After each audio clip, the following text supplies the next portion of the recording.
we're going to have some really amazing speakers here this evening. We have Janine Yazi, who works with Andean Collective as the Southwest Regional Director. We have Cheyenne Antonio, who's a community member from that area in Chaco Canyon, Makai Lewis, Jen Marley, and Kim Smith. So you all hear from them soon, and they'll do their own introductions. I am now going to pass it over to Janine Yazi to really just give us a high-level overview. Why are we here? Why are we holding this webinar? How did we get here? And also provide a bit of a technical overview of the decision, kind of the instigator of a lot of what has happened in the last few days, this decision to protect this 10-mile buffer zone around Chaco Canyon. And also, Janine, can you introduce yourself?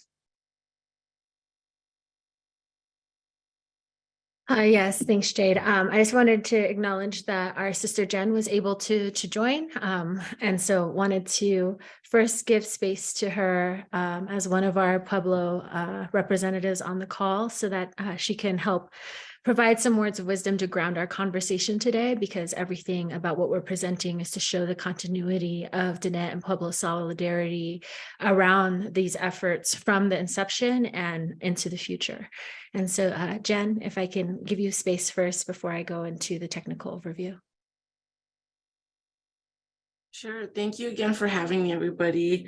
Wa'aku na okawe Jennifer Marley na viteo kawan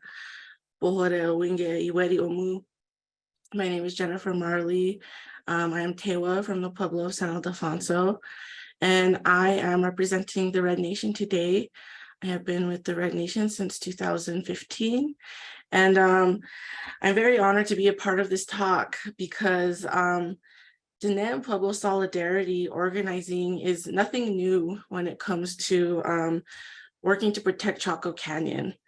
A few years back, we actually hosted a historic meeting between Navajo Nation leaders and the All Pueblo Council, the APCG, All Pueblo Council of Governors, at the APCG headquarters, where this conversation was taken very seriously, and people were working cohesively, right, to protect Chaco Canyon, to protect the Lati's rights, and to see that the earth and the quality of life for everybody, especially those nearest Chaco, is, at the forefront and a priority.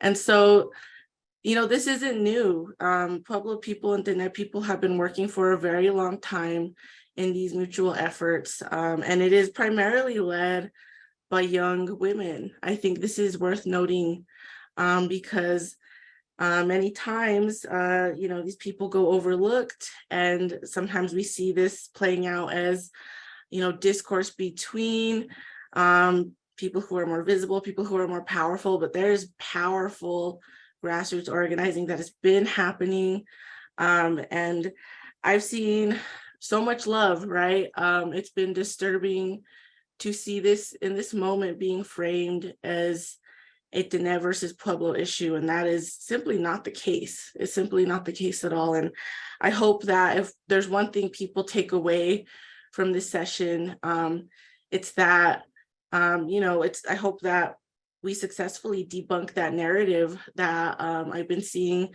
playing out all over the media, because it simply doesn't reflect what is happening on the ground. So I'm looking forward to recalling and discussing what we saw and the power of community peacemaking, because it's really beautiful. Thank you again for having me. Kutawaha.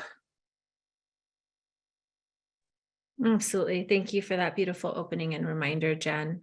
I know that part of the way that confusion and misinformation has been allowed to spread is because of how seemingly complex this issue can be, especially if you're not following the day-to-day of it. But this is also why grassroots organizers who have been involved in this movement from the beginning are the leading authorities of what has happened and what has taken place. I think that part of the issue has been that this current administration seems to have short institutional memory, or maybe has not been, and when I say this current administration, I mean the Navajo Nation specifically, seems to not have been properly briefed by the previous administration on the work that has been done. But just to give a broad overview, I think the All Pueblo Council of Governors has done an excellent job of really modeling what it means to be transparent in the consultation process by documenting and providing for the public a timeline and just factual information about what this withdrawal does and does not do. And so a lot of what we're sharing today, or what I'm going to share in this overview, is both from our experience being organizers on the ground and having followed the issue very closely. And a lot of it is also drawing from and building off of the wonderful information that has been compiled by the All Pueblo Council of Governors to sort of document, because this is a historic thing and something that deserves to be celebrated. And it's the first step in a future of unity that is necessary to protect all of our sacred sites for all of our peoples, to protect all of our lands, all of our waters, and to address the priority of improving the public health, because we know that these impacts from these extractive industries, particularly oil and gas development, have created severe public health issues throughout our territories and our nations, affecting not only current generations, but even if we were to stop all oil and gas development now, we'd still be dealing with the impacts in future generations. And so that's what makes this issue so dire, and why there was so much unity from the beginning to address this, because this is not only just our cultural heritage that we are working to preserve. This is also our spiritual heritage, our spiritual rights we are working to preserve, and our public health and our right to to protect ourselves from extractive industries, so that we can make space for more regenerative and sustainable economies that truly are rooted in the values of our shared nations and our shared cultures throughout the region. And honestly, the best pathway forward, taking into consideration that we are dealing with the cumulative impacts of extractive industries, as well as the intersection of climate change, and the impacts to our water resources throughout this area. And so with the 10-mile buffer zone, I think that one of the things that needs to be stressed is, one, the longevity of how long these conversations have been taking place, and the fact that the Navajo Nation and the Navajo people have been the ones that initiated these conversations in protection of Chaco.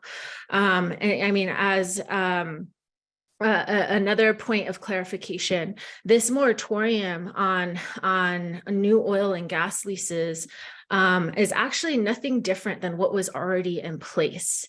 For a while, I believe back in 2019, the state of New Mexico already withdrew New Mexico State Trust land from mineral development within the 10-mile withdrawal. And then starting with at least the Obama administration, there was an informal pause put on to prevent new oil and gas leasing and development on the federal land that was also within the withdrawal area. And this was an informal pause that was actually successfully lobbied for to stay in place under the Trump administration, even though there was efforts during that time to eliminate that pause. And so this has been in place for quite some time. This is not some new thing that was brought in that is suddenly erasing rights that were there. This pause and the moratorium just made that more permanent. What's also important to state, some of the main things that we've been fighting against is that this is a violation of tribal sovereignty, Navajo sovereignty. It was not. Navajo was at the table and has led the discussion and even introduced the discussion. Another thing that has been said is that this effectively negates the rights, the mineral rights of Alati owners. And prevents the economic feasibility of further development by putting in the freeze, and that's also not true.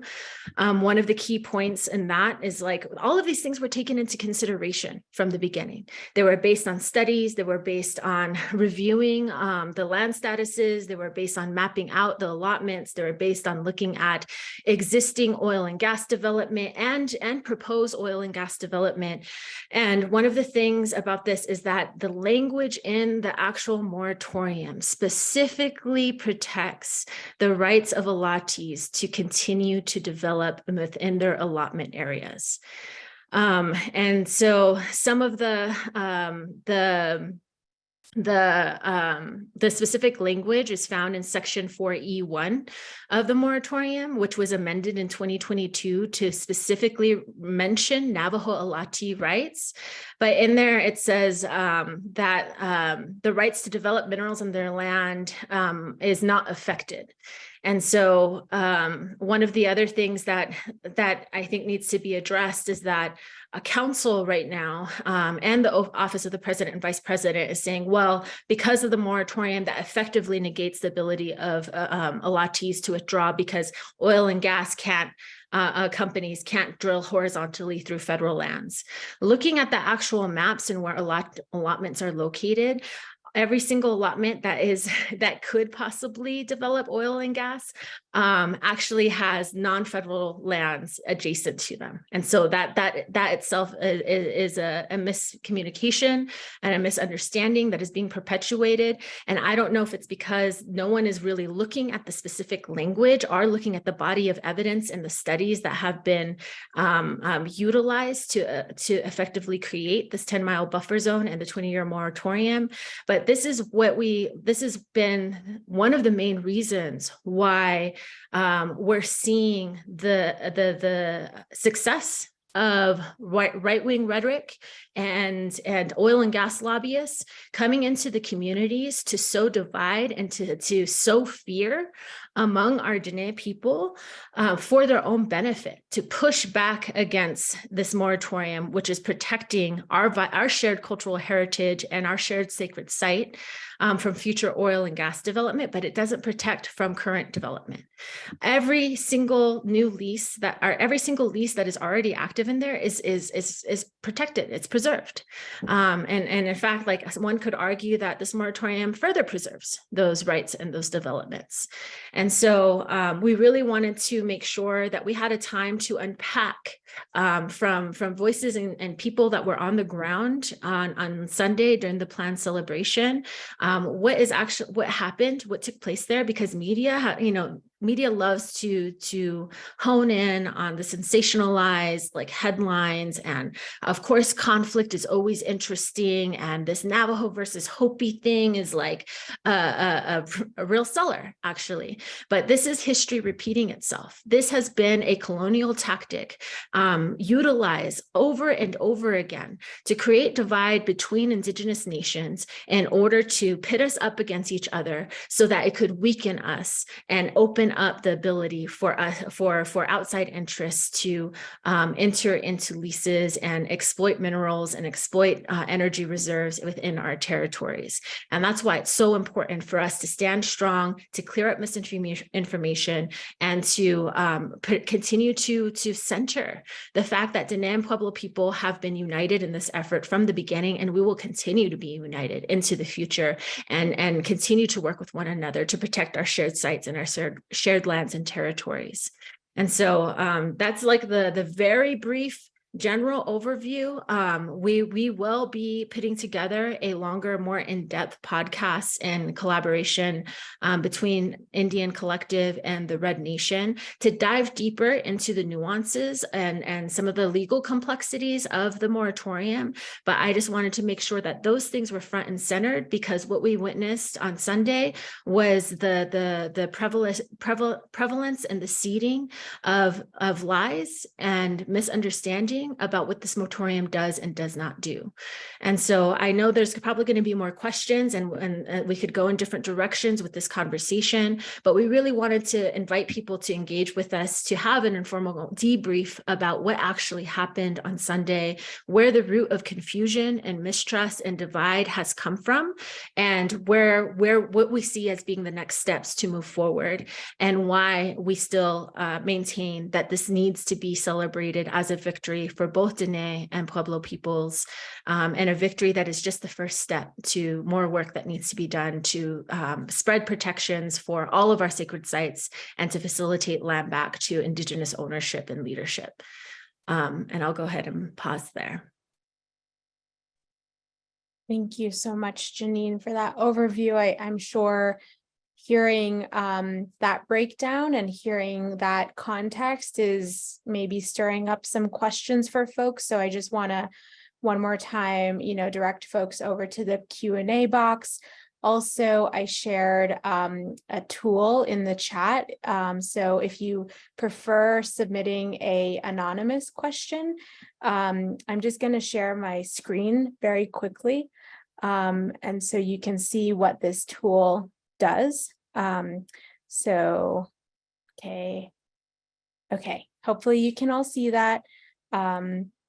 So you go to slido.com and then you enter that code that I provided there, and then you're taken to a place where you can add a response to the question we put there, which was very broad, and broad for a reason. So then you can add a response and put your question in there, and then I will keep this up. So these are some of the questions that are coming up, and we'll get more into these questions, but you can start to see, this populating, and we will come back to these questions when we are able to get more into a dialogue space. But right, and like I said, I'll just keep this share screen up so you can just see what is coming through and submit your questions, so that there's transparency there. And then right now I'm going to pivot, and I think, Janine, did you have a question for Cheyenne? Did you want to introduce Cheyenne into the conversation? Absolutely. And Jen alluded to this earlier. Really, the heart of these efforts to put these protections in place in the first place and to raise awareness over the impacts of the oil and gas industry in Eastern Navajo, directly affecting many of the Latis, has been led by women and by matriarchs. And Cheyenne is one of the fiercest young matriarchs that I've met in general, but that comes directly out of the impacted area. And as an Alati, has been every day engaged in the day-to-day of this issue. And so we wanted to give space to her as a leader from the communities and as someone who's been engaging in this work for a long time, to also provide that information for the public about what has been going on in the communities and what has been that experience for our leaders on the ground who have been working for so long on these efforts. Cheyenne?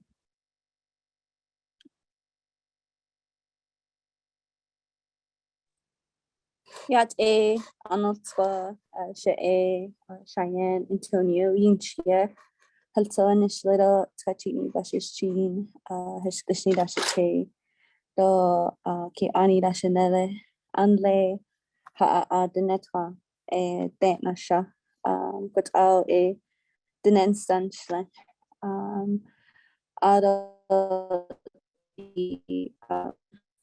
the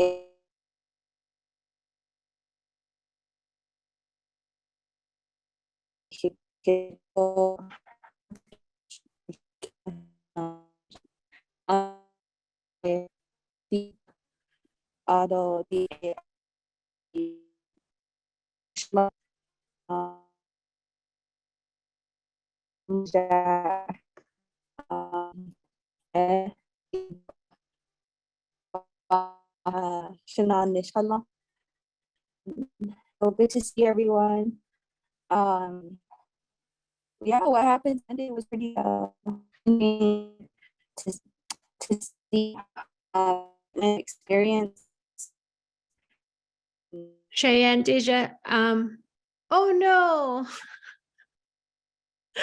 I was just gonna let her know that she's coming in choppy, so it would probably be better to turn off her camera. So we'll wait for her to come on. And while we give a few minutes for that, I'll go ahead and address some of the questions in the Q&A. Ted Barudin said, how valid is the claim that the Latis are landlocked? And again, there's maps that were used in the establishment of the buffer zone that show that all of the allotments that are also promising areas for oil and gas development are adjacent to non-federal lands.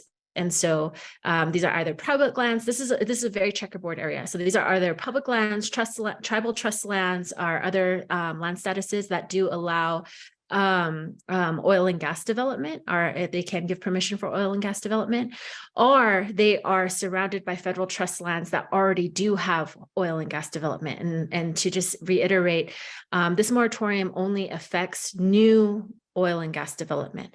And so for those federal land areas where there's already oil and gas development, there's perfectly every ability for those to be extended to the allotments that are connected to them. And so there is almost no validity to the claim that Allatis are landlocked, or this effectively makes them not feasible economically to be developed for oil and gas. And I see Cheyenne came back on, so I'm going to hand it back over to her. I just answered one of the questions in the Q&A, Shay. Oh, sweet. Thank you. That was weird, right? That was weird. Oh, you're coming in perfect now. So I think just go ahead and start again. Okay. So yeah, Nana. I'm a community organizer.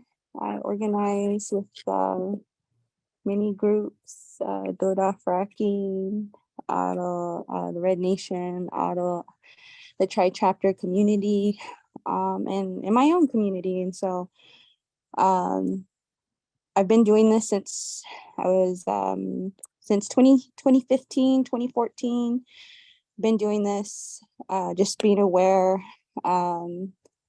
starting to look at contracts, reading, trying to understand the oil and gas jargon, the national jargon of leasing land, tribal jargon of leasing land, just really just the ugly process that we all have to go through to defend our lands and resources. And so I've been attending meetings for that long, trying to make sense of everything. And it seems like, you know, we're very angry.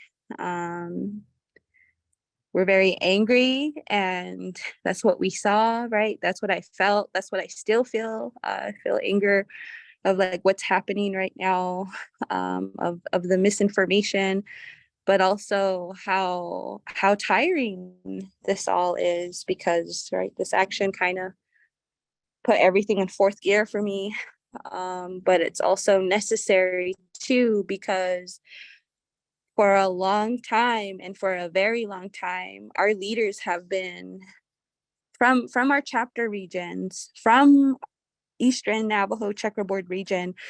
We've been silenced, and we've been trying to look to our leaders that we all had hope for this past Navajo Nation elections, and you know, to be put in this position of hope as a young person, right? Name one Dene young person that, you know, that's losing hope right now. I'm pretty sure there's a lot of us right now, especially with the news and seeing our leader react, right? I think that's what this is reactionary. No meaningful conversation has happened with this new administration, which is, you know, alarming for one, especially to be talking about a place that, you know, one leader is not from. So I'm pretty upset with the president and the speaker for issuing out a press that was not, communicated on the ground. Meanwhile, our chapter officials cannot get a response back on different leases that are being pushed out right now. So the 10-mile buffer zone is, it's all right. And that's another thing as a resident and as a person who caretakes many elders and is trying to learn my language to translate what's on those papers, because the way they did that too, like the oil and gas company, it's just messed up. Like our lands are not for we're not a political playground. We're also not a resource as our mentor Shanat Ani, Dr. Danette Dell says, we're not your resource colony, Navajo Nation. And as they say, like, boon, it's stuck out, right? Like your tail is out, as Info Shop said. So shout out to Info Shop for showing up and getting that meme out. Just loving the memes lately. But like, really, like, there's really no meaningful conversations happening in the Netska Ayese, the Nedani Kliniki. We haven't really met as one yet. We're still waiting, especially with these upcoming leaders. And I saw this 100 days report and I was like, like still hasn't showed up yet. And there's this Honoring Chaco initiative that's happening too. And so for all my Dene relatives that help us out in trying to figure out this whole Honoring Chaco initiative and holding BLM accountable, Bureau of Land Management accountable for leasing land. So this is 10-mile buffer. Yeah, it's 10 miles, and I understand the need of Alachis because Alachis are unheard. My grandma's unheard. And for this action to happen, I'm pretty sure it was very alarming to some of us, right, who are getting that slack right now of like, you could have strategized better, you could have done this better, but it's like, it happened. We move forward. And now, has there been a meeting? Has there been a community meeting with all of us, right? Those of us who are impacted by the toxic everything. Like, we already know this, and I'm not trying to, I'm not trying to, like, I don't know. This is just really frustrating because we're unheard. And, I'm still, as we hear in our chapter meetings, we hear Andi Dohad Netta, Window Rock, Andi Dohad Netta. Window Rock has not responded, right? Yes, Window Rock hasn't responded. The state hasn't responded. BLM hasn't responded, right? BLM Rio Perco, BLM Farmington, like they say 10-mile buffer zone. Oh, this is what I was going to go to. They say 10-mile buffer zones, but there are other lands being leased as we speak. Like, we kind of just nipped ahead with this action, like, but, I would like for us to move forward and organizing together, right? Really organizing and see how we can be, great together in solidarity and really helping our relatives and helping grandma understand her contracts, understanding when an oil and gas company dumps poison water all over, on her territories and she don't know who to call. Like, that's something we're working on the ground, is who do we report to? Like, please ask your tribal official who they report to when toxic waste is being poured out in your front yard. Like, if you don't know, then you should go like do some homework and go to a chapter meeting or something, because like, that I don't know. I just expected better as all young people do by our leader. And it's just sad that this is the reaction and there's no meaningful conversations that are happening. And it's okay because we're having them. And most of our leaders are tired because it seems like we continue to have these conversations of having a meeting to where the tribal leaders are on the stands in our chapter of houses. And we're just like, explaining our trauma, and that's not, that's not meaningful. And so we've pretty much done everything we could. I could say I've seen everything since the Russell Begay's administration to Jonathan Nez. There have been multiple times where our council delegates would come out and hear us out. RDC, the health committees, right, which was great, but it only happened every now and then. And so I know everyone's exhausted. I'm exhausted. And so I really just hope we continue to see more allies show up to, there's the Greater Chaco Coalition that's doing good work, the Red Nation, and then Collective, right? Even our own tribal officials, some of them are on here. And so make sure you ask them questions, see what their thoughts is, because I'm very grateful that, my chapter official hopefully is on it. But, we do have someone who listens, which is good. But that's why that's one connection I don't understand. And it's just politics. And that's the thing. It's just politics. All of this is just politics, but there's impact here. And our Alatis deserve to be heard.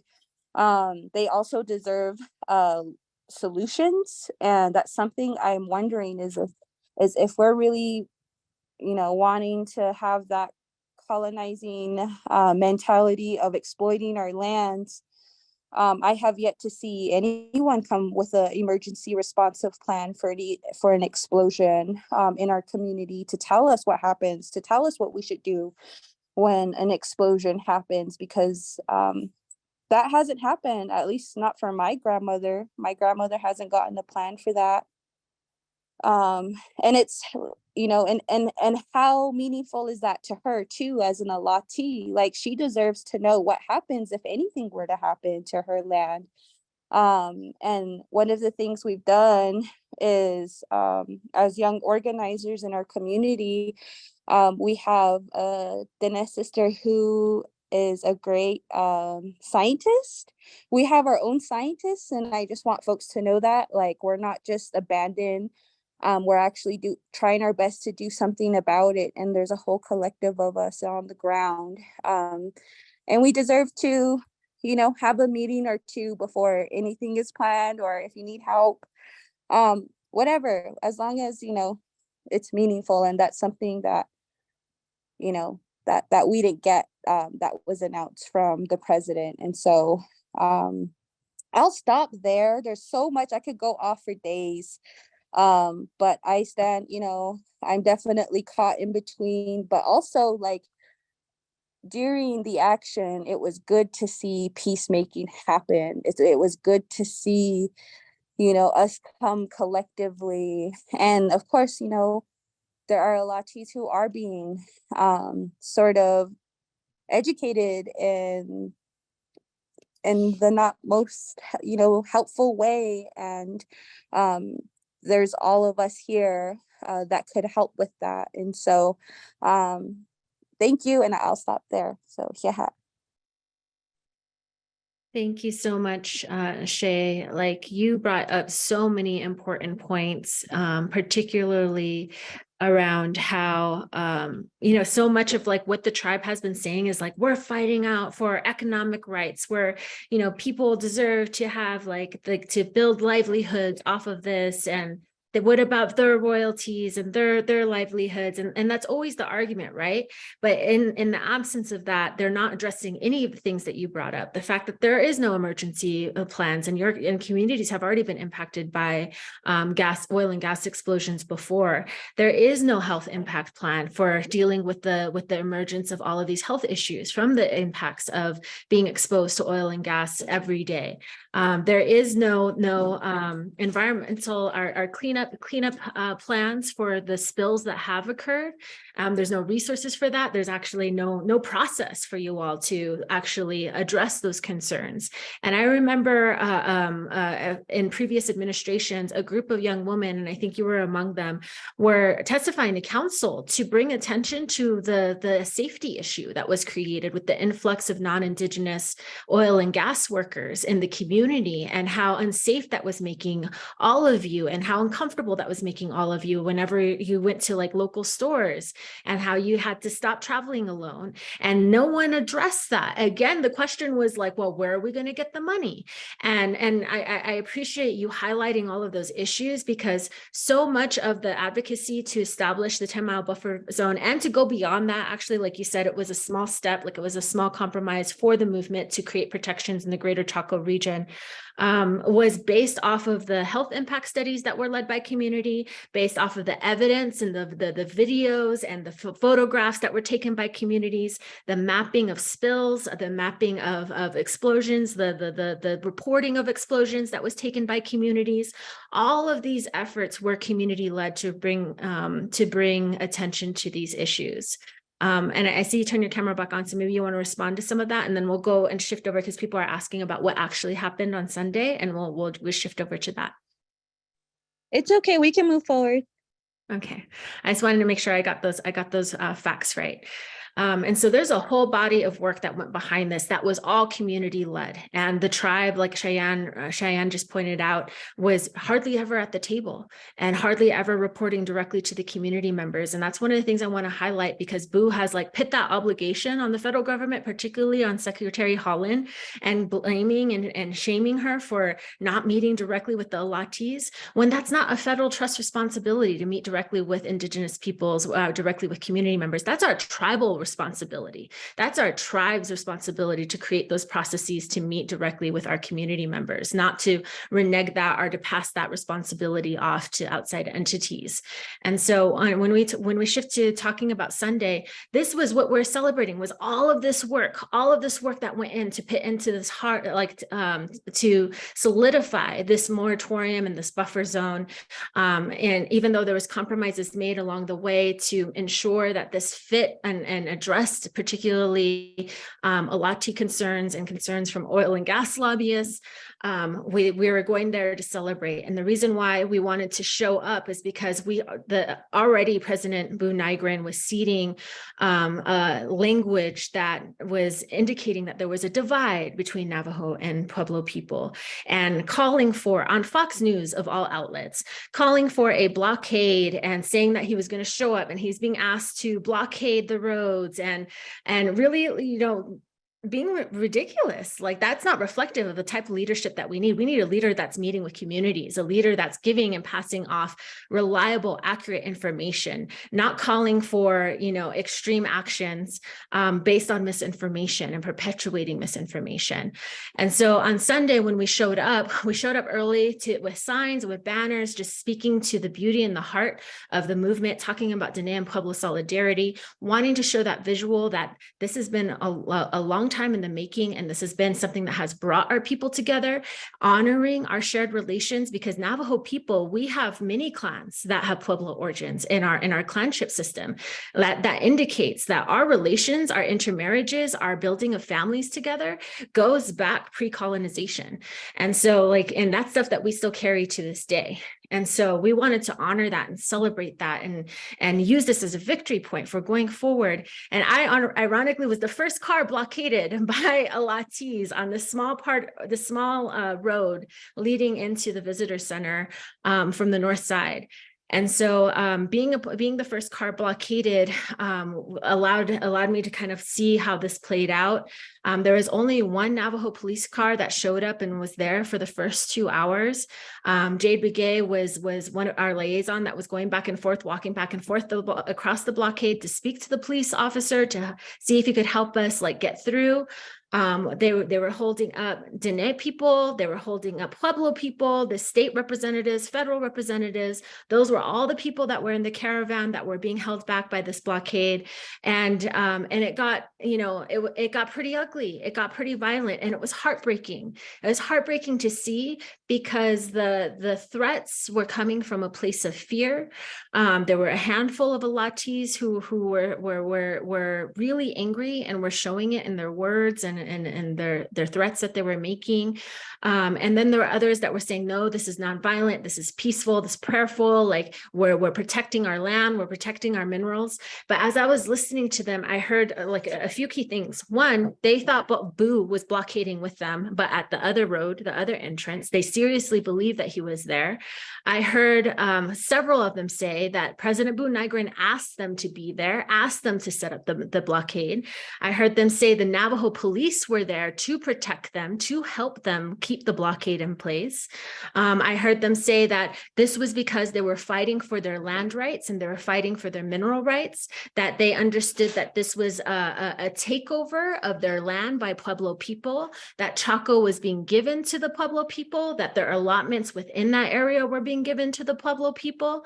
And so we tried as much as possible to talk to them and to let them know, like, that is not the case at all. Like, nothing affects your mineral rights. This is not a land takeover. You have full control of your land. In fact, this reaffirms your individual Alati rights.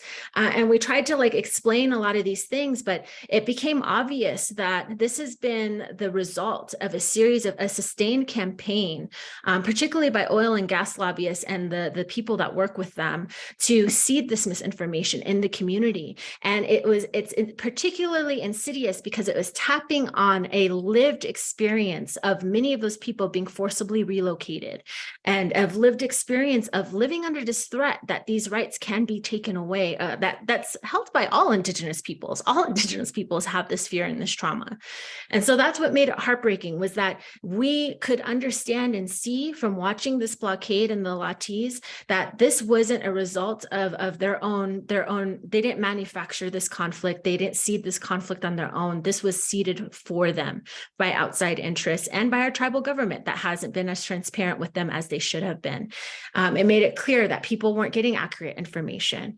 And so I want to hand it over to Jen Marley, because what happened on Sunday was that some of us were blockaded by the Latis, and we witnessed like some of the breadth of just the hostility and the ugliness that existed there. We also saw among the Latis that were there was a split among them. There were some that weren't for oil and gas. They were actually like did not support oil and gas development, but they were there because they shared the concern about the threat against their land rights. And so that was really interesting to see as well. But just to kind of explain the logistics and what we're bringing to the table with our other panelists here, some of us were caught by the blockade, and then some of us were actually made it through the South Road, which there was no blockade, to get to the visitor center, and spent the majority of the time there before coming back down after the cars were turned away and the event was effectively relocated to Albuquerque, and the cars started to leave and people from the visitor center started to come down, and they had their own confrontation for the blockade. And so first we'll pass it over to Jen Marley to talk about the experience of being at the blockade, because the Red Nation crew and others came and were stopped at that point. And then we'll pass it over to Kim, Shondine, and Makai to talk about the experience of what happened at the visitor center, and then what happened when they came down and they were actually able to engage in peacemaking conversations with the Alatis that were part of the blockade. And so I'll pass it over to Jen. All right, thank you, everyone. So, yeah, I also want to point out that like there are some very knowledgeable, just absolutely rock star Pueblo leaders here in the chat that I think in many ways are more qualified than me to speak on this issue more generally. But I was present, so I will speak on what I saw and experienced there. First of all, Red Nation comrades decided to go out because it was a call to action. We wanted to support our relatives, and also we were very disturbed to see how Deb Haaland was being treated when the letter from the Congressional Environmental Committee came out demanding things like access to private correspondences. We saw that as just a very gross attack, aimed at Native people in general, aimed at sovereignty, and, some of which I believe even infringe on her Pueblo of Laguna sovereign rights and economic rights, right, with what they're requesting. It's also an instance, I think, of gendered violence too, to be completely honest. And this is something that underpins all of these conversations, right? And so, and this is coming from somebody who is historically very critical of Deb Haaland, right? I had very high expectations for her as a Pueblo woman, and she has a lot to account for, right? She has a lot, I think she still needs to do, which includes speaking directly with the Latis, right? Okay, so there's that context. We did not expect this to be a high risk action. We did not expect it to escalate. We did not expect it to be violent. But when we arrived, this is, we arrived in a very tense environment. There was only 3 of us from Red Nation who attended at first in the morning. And we didn't actually say a whole lot because there was a lot of anger directed at us and not really any room for dialogue at that time. And so, we immediately had empathy for the Alatis because we understand that they are coming from a place of economic desperation. Like, we were saying, we can't imagine how scary it must be to be told something that would make you think your land is going to be stolen again, right? To kind of be, fed these paranoia-inducing narratives. So like we had the utmost empathy for them, despite the fact that, they were really aiming their arrows at us. We did experience threats of physical violence. Again, we were really just being non-confrontational because that wasn't productive and that's not what we were there for. We decided to head out after a couple of hours when we found out that Deb Haaland would not be going to Chaco Canyon that day. And then more folks came and went to the blockade, so we all decided to go back, and that's when Info Shop arrived. That's when our Indian Collective comrades arrived, and a group of folks went up to the blockade. When Info Shop arrived, they were holding a sign that said Pueblos and Dene in solidarity. And I don't think realized how tense the situation was going to be when they arrived. So right off the bat, I know that they were met with quite a bit of hostility. And so in my mind as a Pueblo person, I was just very confused because I did not expect to see Pueblo people being invoked in this narrative about the leases. And I had a hard time understanding where it was coming from. So at first I thought, is it because Deb Haaland is Pueblo? Is this kind of like going back to old tensions? Like it was really unclear. Initially, as Janine mentioned, there was a rift in what people were there for. There was not a consistent or coherent message or demand, really. Some were calling for a peaceful action, others were threatening violence, right? Some were pro gas and oil, others were against it. I think people were confused, right? All they knew is that they felt that they were being threatened and that they had to defend their lands with their bodies, which is on its own is respectable, right? That's what we do. Of course, we're interested in putting our bodies on the lines to protect our land when we feel it's being threatened. So we realized that, they had just been grossly misinformed and their anger was being directed, misdirected, right? And so as Get Info Shop and Indian Collective came through, we saw things escalate, but then we saw a moment open up for very productive and genuine dialogue. And a lot of it had to do with Makai and Shandine, speaking in Dinebizad to our elders and to the folks on the other side. And, my comrade Shandine is very skilled in peacemaking. So I think I want to pass it on to them to talk about how that went on the ground. But I'll say that what happened that day was the best outcome possible. And I wouldn't have imagined, from arriving there to when we ended, that we would have had such a successful resolution that day, considering how high the tensions were. And this didn't get on the news, right? These news reporters were there when this beautiful community resolution was taking place. That's not the footage you saw on the news. That's the narrative you're seeing being reported on local or national stations. And so I hope that this is like the highlight of the panel today. So I'll pass it on to Shandine or Makai now.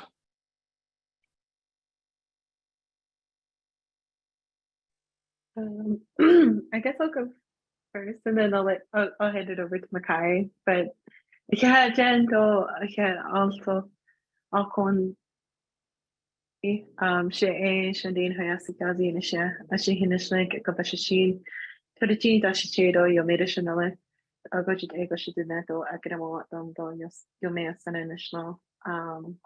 So hi everyone. I'm really happy that I could talk about what had happened on Sunday. And Sunday was very chaotic. And like Jen had stated, it was just, we weren't expecting, I was really disappointed just because it was my own Dine people. And they were, shouting at me like, I didn't belong there. I'm not Dine. I didn't look Dine. And just to tell me that I should go home. And there was just like a lot of tensions there, but as I could hear both sides, chanting, things that were just really rowdy or like something that had validness. It was just back and forth, and I thought this is just going to go back and forth, on and on and on. And something in me just like remembered that we're all Dine here. We know how to use our traditional ways of thinking and also peacemaking. And I was really happy I could step in and just kind of like shut it down with saying, is the problem? What exactly is it that you are upset about? And, just asking that simple question. And thank goodness. And this is like the power of like matriarchy and like also, the power of this elderly Asa. She was my clan also. That's what calmed her down, is because our clan relationship. I told her I was Ashihe, and she told me that she was born for Ashihe. So she said, I'm your Bija. And so we made that connection together, or I was her Bija, and we made that connection together.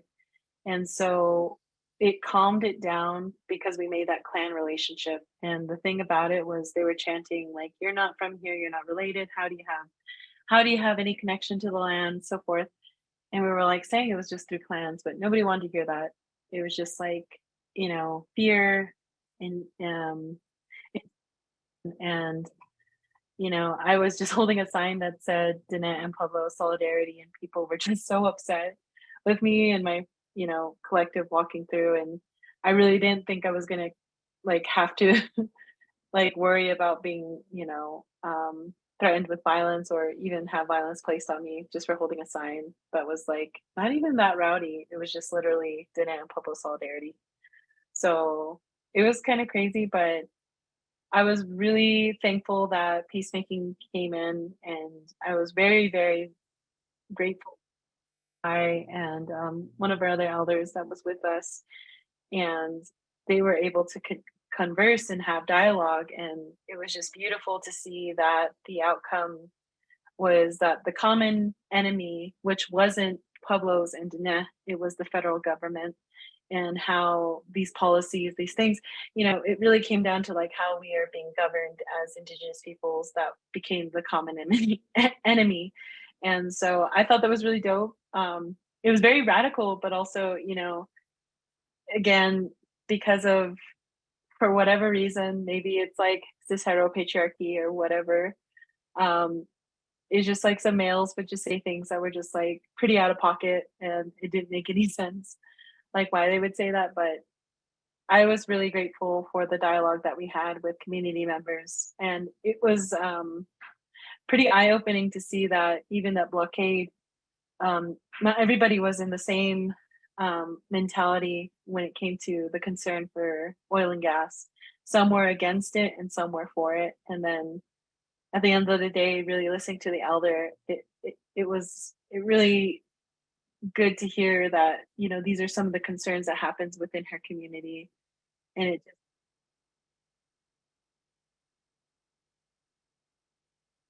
just between each other, and we were able to walk away peacefully. I was really grateful because nobody got arrested, nobody broke out into a fight. I still think peacemaking is something that we should be doing also within a lot of spaces, just because that conflict resolution and also the power within it is just to withhold those relationships that we have between one another and holding that respect. And I'm just really grateful that that technique really came in handy. And I'm very grateful for Makai and our elder again. So yeah. That's a relatives. Thank you again for sharing and for being vulnerable. I just want to say first of all, you know, I apologize to all of our Pueblo relatives, you know, for the behaviors and actions of our Diné people who displayed like very negative remarks towards you all, you know, and to Deb as well. You know, that's not a reflection of who we are as Diné Tlenigi to kunit era to put on see case that all youth anti, like there's still a lot of us that don't have that mentality. So we just wanted to show up there in the spirit of kinship and solidarity for our Pueblo relatives. So I just want to say I'm sorry that you all had to see that and experience that. And I hope that we can continue to move forward and try to show up for each other. And, you know, it was in the morning, we showed up on the south side coming in from East Silver Crown Point, and we took the back roads and we got to the national park. And there was no counter protesters there. You know, we were there early. And we also saw some other relatives from back home who showed up too to stand and be in solidarity with our Pueblo relatives. And, you know, it started, we got word that it was canceled. And then more word came in that there was a blockade happening.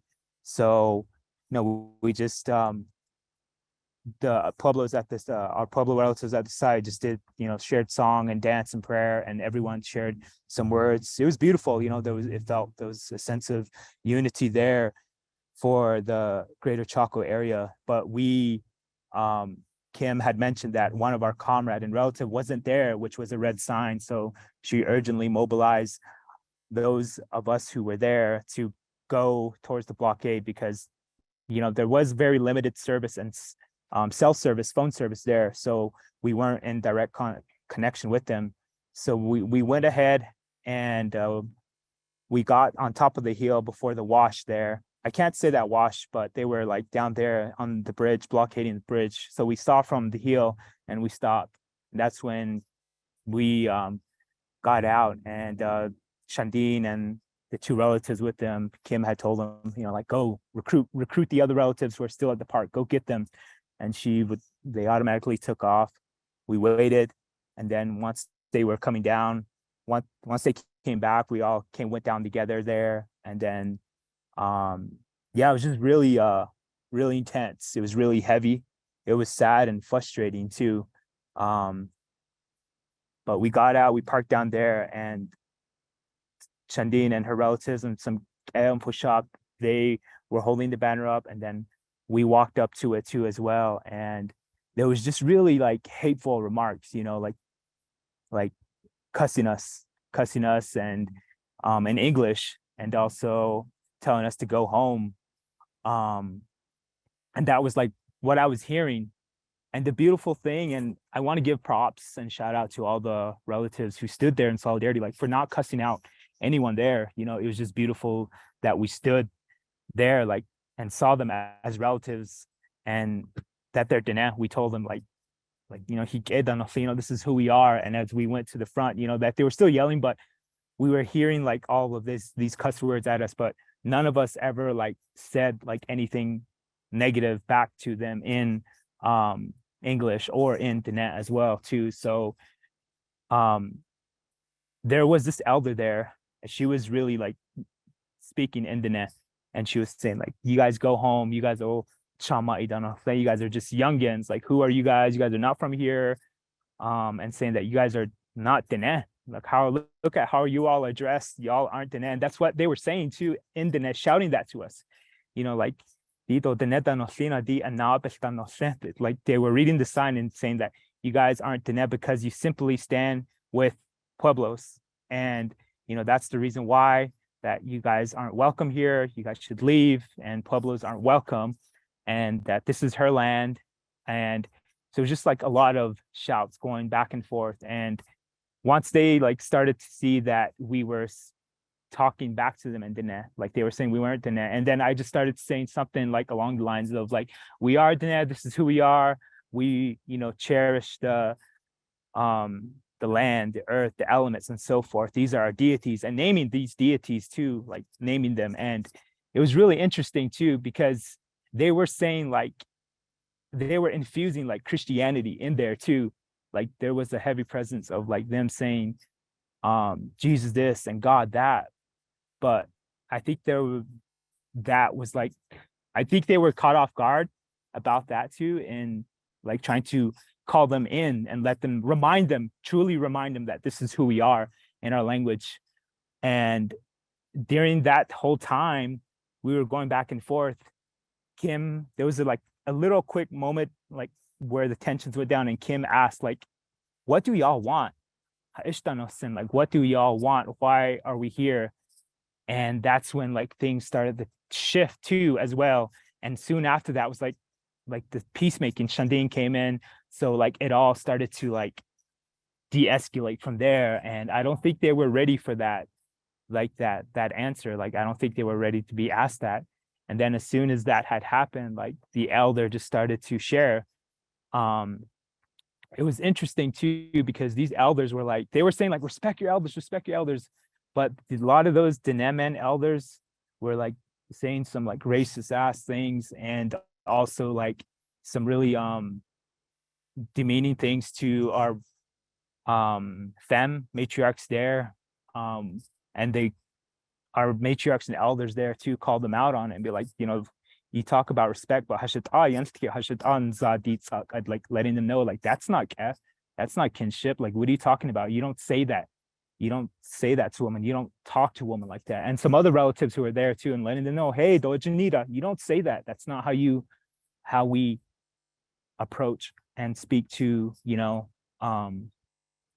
matriarchs and woman and femme there. And so, and I think they were like, they kind of backed up, and the elder started talking, and she went back as far as like she was that just right above the heel there, she was born there, and that she was raised there, and that her family like lived there for like 3-4 generations. And that what she remembers is that as she attained her land there, she was saying this all in Diné, that she resisted the park, she resisted a road going through her grazing land there, and that she tried to go to the local leadership time and time again, and some other like neighboring relatives there, letting them know that they don't want that road, they don't want that access road to the park there, to Chaco Canyon, that because she had sheep and livestock and everything, and that she was worried about the vegetation, and that she never wanted it, but it still happened. And in a way that for me, I feel like that was very triggering to her, like just listening to her talk, like this was like another way, like this buffer zone, this whole talk, these things were like reigniting those traumas that were like that had happened to her family for generations. And then with the oil and the gas boom in that area too, like she said, they were worried about the land, the water, and everything, like all of this she was saying in Diné. And that that the Pueblos are going to come, and she kept saying that the Pueblos are going to come back and they're gonna like come and you know, they're gonna remove us, like they're gonna relocate us. And she was so worried about that, and also worried about more like the park itself extending out towards her where she is and relocating her to another region. Like she was saying that too, of how like she was experiencing a lot of like trash, and also like racist things from tourists going there, like being disrespectful to them as well. And she was just like bringing up all of these things and letting us know. And like she was saying all of this in Diné. And I'm sorry, just give me, sorry for the background noise, but she was saying that, and we just listened. I think at that, during that time, like we listened, and everyone else was listening. But as soon as she got done, there was also other talks here, like people yelling like, oh, but we want the jobs. So, and though I was hearing side talk too in Diné, like other people had ties in with industry, that had family working there.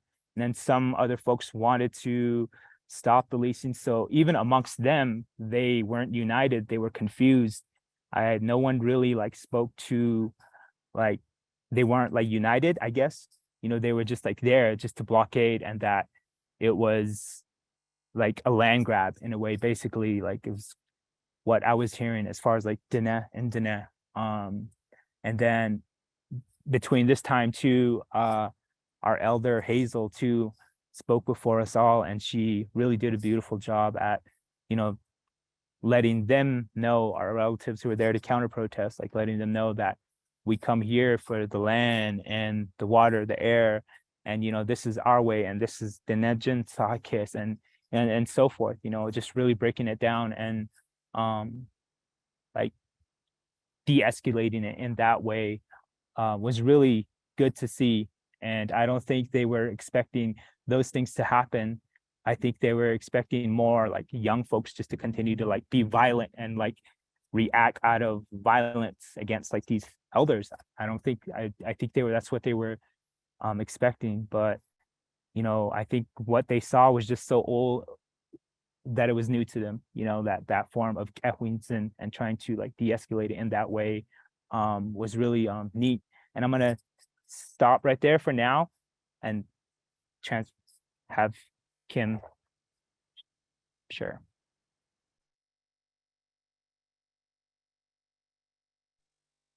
Oh, yeah, Shik Edo Shidna, Kim Smith in the Shia, to the cheating initially dots at Najini Bush's chin, Ashida Shiche, do Kia Ani Dashanella, a quick Aldines done initially. Aredi, Nik Eba, Banash Nishdo, Ado Yahat, thank you to everybody for taking time to come and be a part of this discussion, as well as those who have shared. You know, as everybody else has mentioned, it was a pretty chaotic day. One of the most troubling things that, you know, I saw is, you know, these signs that say Pueblo people are not allowed. And, you know, that was something that was really heartbreaking. And it was something that I was really blindsided by because, you know, I have a lot of relatives that are Pueblo, and you know, I never feel that, and maybe I'm naive, but yeah, that was something that was really heartbreaking to see, but not only see, but then hear it, right? You know, at the front lines, hearing all of these things being said to us and to our Pueblo relatives. And, you know, one of the most heartbreaking things about it too is that everybody is so confused. And it really shows a lack of communication, as everybody has mentioned, about the lack of communication between the leadership and people who are at the ground level. But also there are a lot of NGOs on the ground who have been, you know, focused around this area and other areas, particularly within the Southwest and the energy corridor. And, you know, even none of that information was seemed to be going to the community members, which caused so much confusion. And at one point we realized we were able to identify that there were council delegates there. The council delegate from that region was there. There was also chapter presidents that were yelling to people, vote Republican, next time, the next vote, make sure a Republican across the board. And you know, you really saw and heard this right wing rhetoric. And you know, that was very eye-opening for me. You know, but that was just something that I thought was like really interesting to see and hear, you know, how people were engaging. And you know, there was a point where, as Makai had mentioned, I had asked, you know, well, what is it that y'all want? Because it just came to this point where we were shouting things back and forth at each other, calling in and also calling out people who were saying some really awful things. And it just came to this point of like, well, we could do this all day, or we could have a meaningful dialogue. And so then we just asked the question, well, what is it that y'all want? And so through that question, we were able to hear that people are worried about water contamination. People are afraid and have intergenerational trauma of being relocated. People are yearning to go back to the places that are around Chaco that they're not allowed to because they have to go through the feds to get any type of permissions to even be on that land. They can't graze on that land, like their animals can't graze on that land like they used to. Tourists are coming in and out, disrespecting the area, killing the animals. You know, there were all of these really valid points. And the interesting part is that right when we were getting to that dialogue, in comes the delegate to try and stop the conversation from happening. And then the chapter president then took people to behind where the discussions were happening and then started conversing in the back. And so there's as everybody has mentioned, that there's different pockets of organizing that are happening. And it's really eye-opening. And we have a lot of work to do, to continuously do. And yeah, it was really interesting that the Navajo Nation President Boo Nygren didn't even show up. Like at the end of it all, he created this buzz and he wasn't even there. Like he could show up to go skate with Tony Hawk or whatever, but he can't meet with the very people that voted for him. And, you know, it's really telling of where our government is headed. And it's really like we're stuck in time. I feel like we're still living under the Shirley administration, the Russell B. Gay administration. Like things are all the same. And the other interesting part is that it connects to my own delegate in St. Michael's, who is part of RDC, who has an in-law to this area. And so it's just all of these puzzle pieces that you put together to really see really what's at play. And, you know, as Jen had mentioned, there was also a heavy normalization of violence against women. And, you know, we also spoke to that about like how that is not okay. And you do not talk to people that way, particularly women. And, you know, they're shouting at us to be respectful, but then they were being more disrespectful than we were. And so then it just became this shift in how we talk to each other. And, you know, a lot of us have been, you know, as Cheyenne mentioned, we're tired. Like we've been doing this for a long time. And, you know, we've gone to trainings, we've learned all of these things. And so it was really powerful for each of us to just really combine our forces and, you know, figure out how do we create a better situation? How do we come to a consensus? How do we have a meaningful conversation so that when we get the opportunity to talk to somebody like Deb Holland, or if we could talk to delegates or people at executive or Pueblos, like all of these players, right, then we know what the community wants. And really they're afraid and they're desperate, and they're just as desperate as the leadership that is trying to push all of these projects. And so, you know, it is at the end of it all, it's so empowering and so beautiful that we all stood there together as Pueblo and Diné people, and really helped de-escalate the situation, and figure out from that point until now and into the future, how do we create better relationships with each other, but also our communities. Thank you. And I think one more thing is just emphasizing to you all that the translation of any policies to our relatives who never had the privileges of going to finish high school or higher education is like, we need to challenge ourselves as young Diné people, as young Pueblo people, wherever you are, to go back and relearn our language and try to do the best that we can to translate the things that we are learning, to translate the things that the state and all the entities that are threatening and our homelands, like translating like all of that and trying to like learn it and interpret it back to our relatives too, so that they could better comprehend and better understand. And I always try to do my best in doing that and trying to challenge other folks too, in a good way. So I just wanted to mention that. Right. And to Makai's point, like those were really these tools, like using our language, trying to do peacemaking in our language and conversing in our language was the game changer. And so I just wanted to add that, and I want to go ahead and hand it over to Jen because they wanted to say something as well. Yeah, thank you again, everyone. I just wanted to say in all of this, speaking to Pueblo people, if there's one thing you take away from this, it's do not buy into any of the narratives causing division amongst us, right? My biggest fear was that, if more Pueblo people saw what took place that day, that they would respond in a reactionary way or in a violent way or in a disrespectful way, because it is very disturbing to see, these kinds of, very,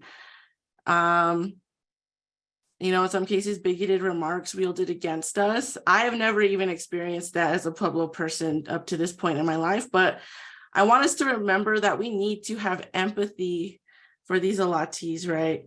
And the way they're misinformed. I also fear, it also kind of made me realize, like, no one is immune to this disinformation. And it is working to the favor of, the right. It's working in the favor of these oil companies.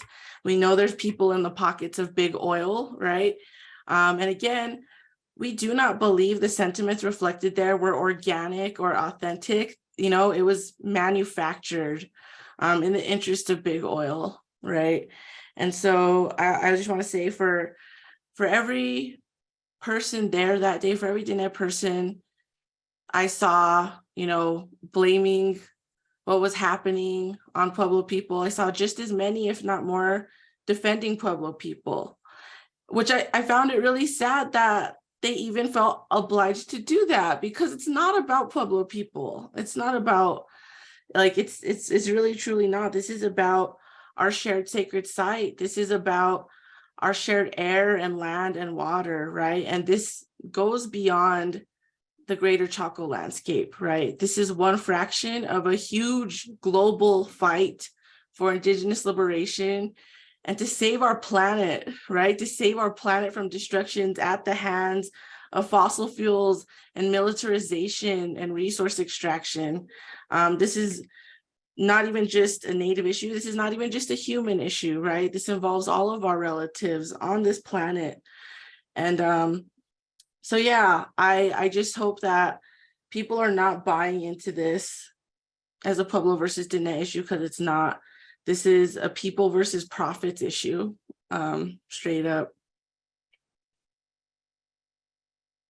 Thank you so much for saying that, Jen. And I know there was a question in the Slido series of questions about, representation, Pueblo representation. And just to clarify, I am also Pueblo. So we have some various Pueblo representation here, and also just, that day when we were on the ground, we had many Pueblo folks with us, part of the NDN collective team, and with other groups as well. So I just wanted to name that, and totally agree with you, Jen. I want to pass it over to Kim. One more thing that I wanted to add that we really tried to hone in on about what we were understanding is that, we were just young people who showed up because we want a better future for our communities and for our people. We want our land to be healthy, but also we want ourselves and our fellow Diné human beings to be healthy. And one of the things that we really pointed out was the health disparities that come from these industries, especially in that area, it being a national sacrifice zone, and how greatly COVID impacted our communities because of the underlying issues from the resource extraction and fossil fuel industries within the area. And they laughed at us. And we were just kind of like, wait, what? And then they started calling us liars and all of these other things. And so it was just so mind-boggling to also to hear and experience that, but we just kept trying to, we're Nihik Eba, we do a lot of citizen science, and we do surveys across the Navajo Nation, and what we're finding is that people are worried about their health, not only the health of their bodies, but also the land and the water. And so those were some of the things that we had really tried to push as well. Thank you.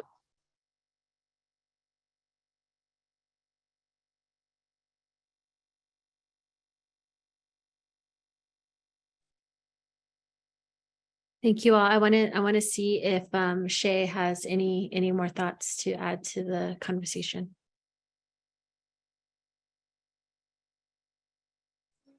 Hey y'all. Yeah, I'd like to add. When I got to the action, I got there a little late per usual. Got there on Indian time. Diné time. I got there around 11 when it was ending, and I just couldn't take it.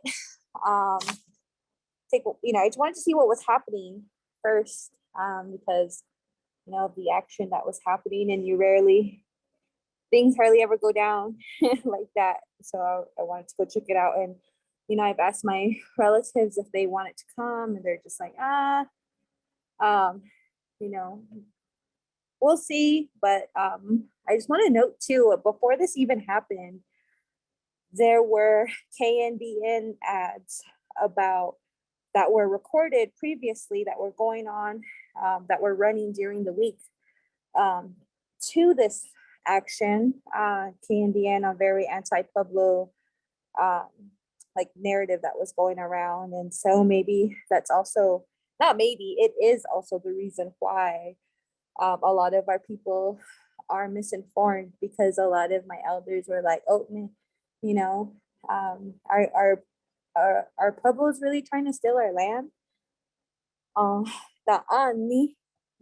We heard it on the radio, we heard this, we heard that. And so having to hear that radio, and I just want to share how much organized the opposition is, as far as tearing us apart so easily, and to be careful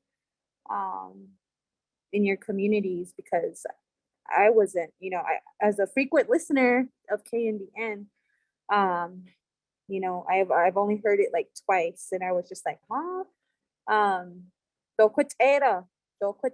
That's not happening. That's not it.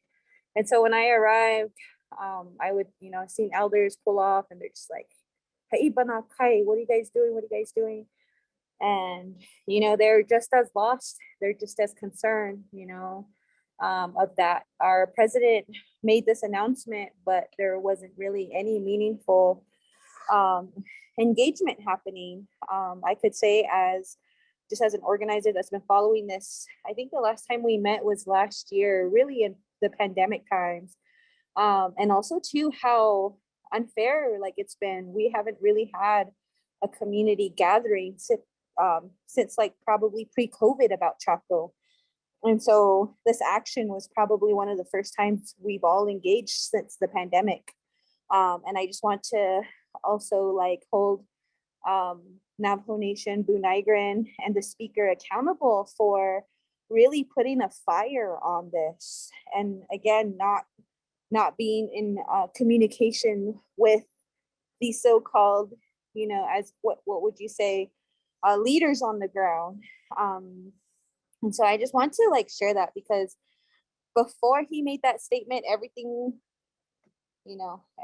was just as the way it is. And we're trying to figure out what was going on with the Honoring Chaco initiative, which is also a current initiative that's happening right now to protect our community, that I don't even know where we're a part of that either. So Boo Nigran, please get to work and see how my voice could be considered in that federal process.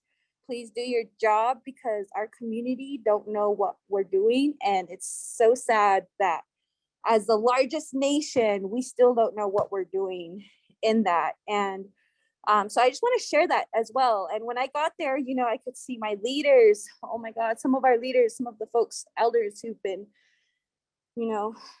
really telling me to be quiet since 2016, that I'm not an alati, that, go back and just make some bread and serve these men their coffees and pens. Right, which screw them. But like when I got there, I was just like, auto dinene, auto quit out, bitch. So you could just hear me getting after some of our older than relatives of the way they're handling themselves. And I was really put in a position to where I was in the middle, and I just had to make sure that when Naizi chapter house president is yelling at our little sisters in their face, we all deserve to tell our leaders, auto quit out, like please, like we need to tell our leaders, please don't do that. And I went up, and went to the Alatis. They had really, good snacks out, water, and they needed help in the kitchen too to feed everyone. And I just got in there and just got the water. What else you guys need? As that shouting match was happening, I just got some water, made sure both teams had water, that my sisters and my relatives, it's hard. I was kind of put in the place of unneeded. No, you would really do it. If you really mean it, you would really show up for like both sides. And just to be put in that position, I was really nervous, but it's also probably for a reason, and it was a good reason. And so, just maintaining the peace and reminding our, Masando Ochedo and Neleke, our elders, that we're watching them lead. And, I can't imagine how it feels being an elder and hearing a young one say, Aro, the nene, don't be talking to her like that. So having to really stand our ground, and that was sort of just as a person who's from here, and seeing our elder, I could relate to the frustration and anger, and that's what we all feel in Eastern Donetsk checkerboard region. All of us, I'm pretty sure it's all of us at this point. And so I just wanted to share that, like, just being caught in the middle, but also reminding our people and our leaders, most importantly, because I was meeting with Eta Arviso Shade, who is a Lati, and I was just learning from her too, and we were just talking because you know, she was the caretaker for us there. And she was just like, I'm just here to help the conversation. You know, she's just really helping us understand, helping me understand. And so one thing she mentioned is like when Navajo cops were there, she's like, these Navajo cops, Shadeja, they're not here to protect you. They're here to protect the chapter president. They're here to protect Danny Simpson, council delegate, who is yelling at Alatis, telling them to go back and again, misinformation. But like, you know, just the presence of cops, they weren't there to protect Navajo citizens. They were there protecting the leaders who were igniting this fire. And it sucked because it was like, I was waiting for Boo Nygren. I was waiting for him to show up because he's the reason why this whole gasoline was poured on the fire. And hopefully he continues. Hopefully he just shows up one day. And I don't know. So yeah. Yeah.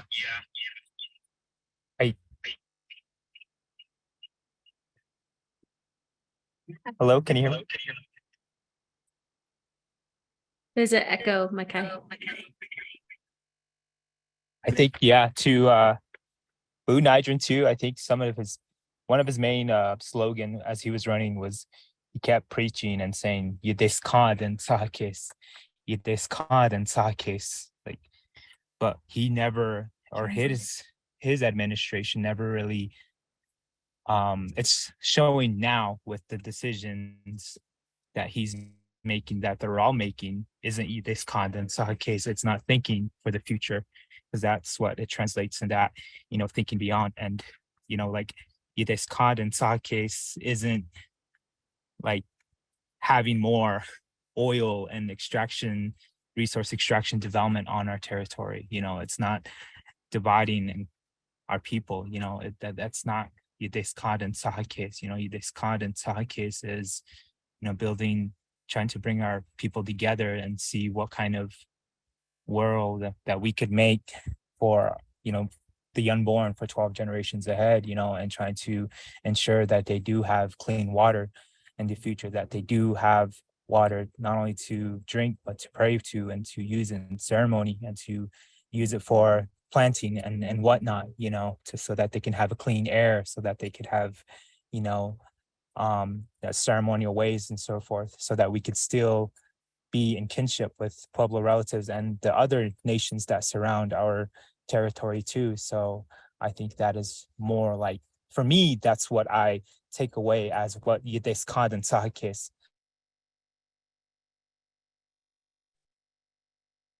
Thank you so much, Makai, for that reminder. And thank you all for, you know, sharing your wisdom and your voice and your perspectives about what happened on Sunday. It was chaotic, but what we really wanted to push back on is that it was just chaotic, and also the narratives that have been promoted in the media about what the roots of the chaos and the conflict really are. And, you know, we'll continue to provide avenues and venues to share more information. Like I mentioned at the beginning of the webinar, we do have plans as Indian Collective and the Red Nation to co-host a podcast that delves into some of the deeper complexities around this issue. Before we go, I wanted, and I hope that others can recognize too, that a lot of the questions were already answered with just the panelists sharing a lot of their information, but there were some that I see that haven't been answered. And if we didn't get to your question, what we're going to do is we're going to document it, and we're going to send out through email answers to some of these questions as well. But our brother Joseph asked in the Q&A about the land status of the road. This is interesting because this was used as the justification for why the Navajo Nation Police couldn't intervene. I want to emphasize that for the first 2.5 hours the blockade was there was only one Navajo police unit present that we were trying to liaison with, and he kept saying he was waiting for a backup and waiting for his commander, who we thought were like miles away, and that's why it was taking so long for them to get in and to get there. And it turns out until after all of our group members were able to regroup and debrief all together, we found out that there was 10 Navajo police units at the visitor center just a few miles away, and they never came. They never came to the blockade, even though we were experiencing different forms of violence and threats from a handful of allottees, threats that were made to the commander himself when he came down as well. And so I got to talk to the commander and ask him why they were not able to remove the blockade or to like let people move through to make the demonstration more peaceful and more safe, because it created an unsafe situation for a lot of people. And he said it was because they didn't realize that the county road ended at a certain area and they didn't know who had jurisdiction on that particular piece of road, and that they were waiting for legal advice about it. And I found that really odd, but you know, a lot more information came up when Makai's peacemaking and in his sharing about what that the grandmother was sharing about her road and her resistance for the establishment of that road, which is not uncommon when we talk about like this issue across reservations. And so, but it was interesting that that was used as a justification for not clearing the blockade, and that regardless of the fact, they left only one unit there for the majority of the time to deal with this situation. And he was highly unprepared and looked a little afraid actually in dealing with that situation, which made the situation feel even more unsafe, considering, you know, what was going on. I also wanted to address some of the questions about whether or not Bunagrin has met with the supporters of the moratorium, and wanted to emphasize, you know, some of what Shay shared, that the community has been met with at all, supporters and non-supporters, by Navajo Nation leadership, which is interesting, given that the justification is that he is championing their issues, right? I think the only people that actually have access to our tribal leaders are those lobbyists that are also at the core of seeding this misinformation and divide in our communities. I had someone also ask about how do we talk to your council delegates, and saying that they've emailed, tried to find a phone number, haven't seen them at chapter meetings. This is the reality in many of our communities, and what makes it so frustrating when we're trying to engage with some council members. There are other council members that are extremely transparent and engaged and are always like trying to learn more from the community. We have a few of them that are actually joining this debrief, but we have video of Council Delegate Danny Simpson at the location rolling in, and at a time when things were kind of de-escalating, and lighting the fire back up again, like congratulating everyone, even though they were being violent and racist in all of these ways, like rallying them up and telling them, yes, like this is what we're supposed to do. Like, I'm going to drop legislation to block this off to everyone, and only local traffic. So that means Dene people, that means Pueblo people, that means tourists as well, traveling through that area. And so we got video of him saying that and kind of rallying up his troops. And then in the peacemaking process, when community members and our team were communicating what was misinformation, and the reality that this does not threaten land rights, that this is not a land taking, this is not a land grab. They asked why they weren't given any information, and our relatives pointed out, well, Danny Simpson, why didn't you give him any information? And he had nothing to say. He didn't acknowledge to it, and he passed it on to, what's his name, Irvin Chavez, who's one of these people who's seeding divide and seeding misinformation. And so, you know, like we're going to be doing power mapping, and we're going to be showing these connections. It's important to understand the players that are behind this, who are feeding these narratives.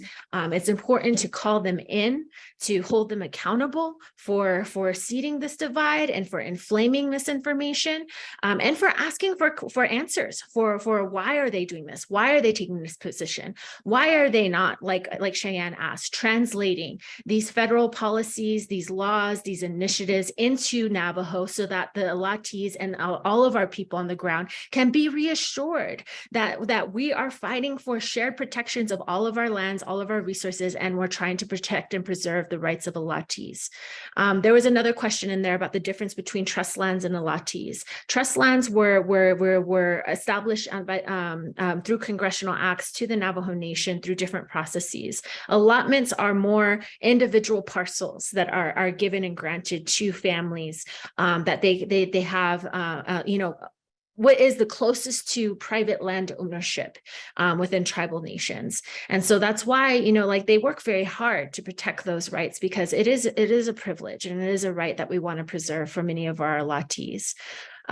We also wanted to name that several people are talking about APCG and their participation. We greatly support the leadership of APCG. We opened up this debrief with information that they've already made publicly available. I would highly encourage that if there are any specific questions for APCG to reach out to them directly. Particularly to Taryn Villa, who is the executive director, I believe, of the APCG. I believe that's the official term. I'm so sorry, Taryn, for not knowing that off the top of my head. I also want to acknowledge like all the people who are I also want to uphold this comment. And I do want to correct this and be very clear. The meetings that have led to the establishment of the buffer zone were conducted between Navajo Nation and APCG. So that does represent a government to government relationship and a government to government response. The advocacy part and a lot of the work on the ground was what was led by NGOs, community organizers, and individuals who were greatly concerned and impacted by the industry, the presence of oil and gas within these communities and the impacts of that.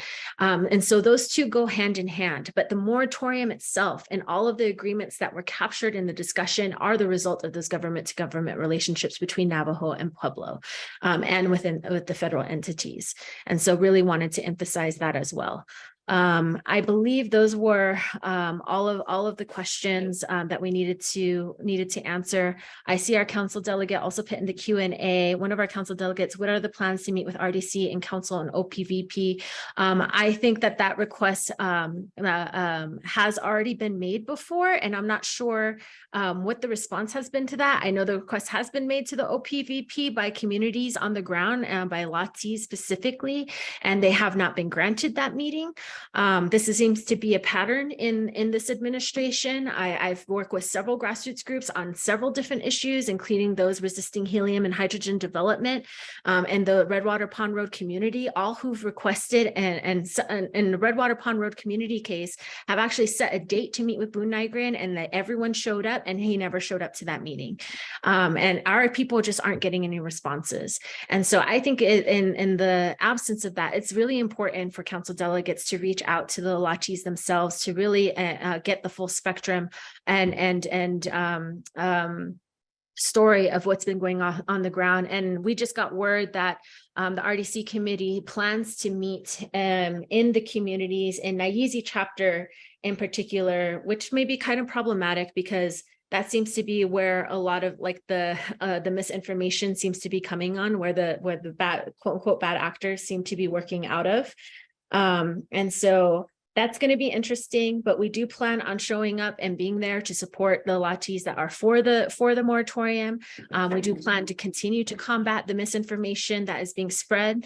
And we do plan on continuing to reach out to the community members that are impacted to reassure them so that we're not playing off of people's traumas and fears, but we're empowering our people to be informed, to feel safe, to understand that we are all in this together and that we're all needed at the table to create the solutions that are necessary for our communities to build better pathways forward and not be held hostage through economic bondage and through weaponizing our poverty to continue to capitulate to the whims and the desires and the special interests of these energy companies that are looking to do nothing but exploit the lands, territories, and resources of our people. And so with that, we're going to end our webinar here.